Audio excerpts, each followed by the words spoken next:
আসে যে এমন বিপদে আছেন যে বিপদ থেকে আসলে রক্ষা পাওয়ার জন্য আপাত দৃষ্টিতে কোনো পথ পরি দু চোখে দেখতে পাচ্ছেন না, এক কথা দেয়ালে পিঠ থেকে গেছে।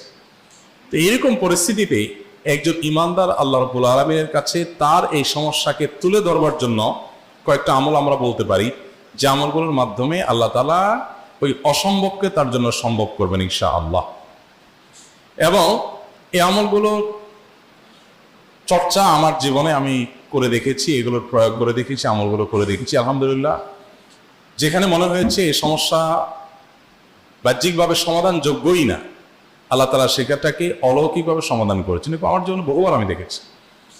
এরকম 4টা আমল আছে যেগুলো আমরা কোনো বিপদে পড়লে, নারী হোক, পুরুষ হোক, পারিবারিক হোক, আর্থিক হোক বা নিরাপত্তা সংশ্লিষ্ট হোক, যে কোনো সমস্যা হোক, যদি আপনার মনে হয় যে দেয়ালে পিঠ থেকে গেছে, কেউ কিছু করতে পারছে